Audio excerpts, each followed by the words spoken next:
Hey folks, welcome back. Buckle up because today we're diving into one of the most tense and convoluted corners of the Middle East, the ongoing Israeli-Iranian shadow war over nukes. Now, when you hear Israel and Iran in the same sentence, you probably think of a potential nuclear apocalypse, right? Well, you're not far off. Let's get into the gritty details. In recent weeks, pressure has been mounting on Israeli leadership to take a harder stance against Iran's nuclear ambitions. Yeah, I know, it's a broken record by now, but this time it's different.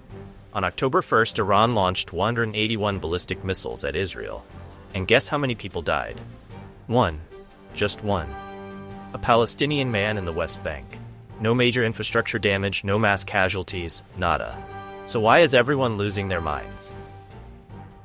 Well, for starters, the Iranian government claims this was in retaliation for Israel's repeated strikes on Hezbollah targets in Lebanon. Iran has been getting bolder and bolder, and Israel, led by good old Benjamin Netanyahu, is being pushed into a corner. It's not the first time either. Remember April 2024? Iran sent 170 drones, 30 cruise missiles, and 120 ballistic missiles in retaliation for Israel bombing a building in Damascus. Guess what? No fatalities, no significant damage back then either. So what gives? The difference now is that Israel's leaders, including the former Prime Minister Naftali Bennett, believe the time is ripe for action. Hamas in Gaza? Weakened. Hezbollah in Lebanon? Also struggling.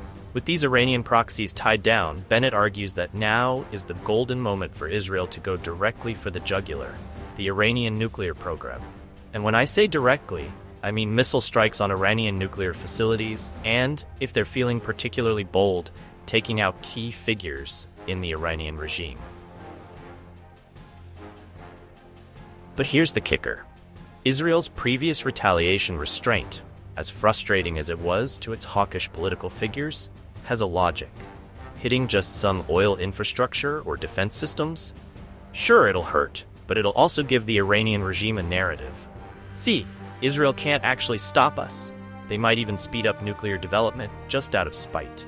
And while Netanyahu and his defense minister Yoav Gallant have promised a significant retaliation, it's still unclear how far they're willing to go. A lot of insiders suggest the targets could include high-ranking military commanders or key political players.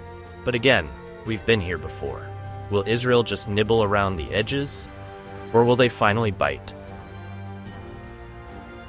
If Israel doesn't go all in, it could just provoke Iran further, allowing them to press even harder on their nuclear ambitions.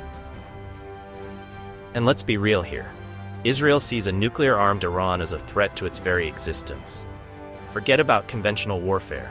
If even a single nuclear-armed missile got through Israel's defenses and exploded above Tel Aviv, we're talking about the end of the city. Hundreds of thousands of deaths, all in the blink of an eye.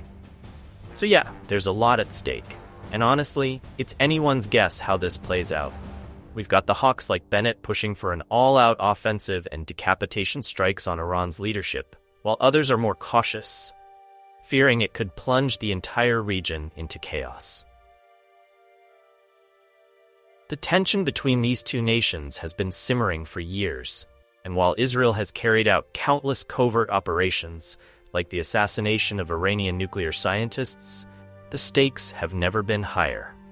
Iran is closer than ever to developing nuclear capabilities. And for Israel, that's a red line that cannot be crossed. Thanks for sticking around to the end. If you're into military analysis, geopolitics, and the mess that is the Middle East, make sure to smash that like button and subscribe to the channel for more content just like this. We're here to keep you informed, entertained, and maybe a little freaked out. Stay tuned, folks.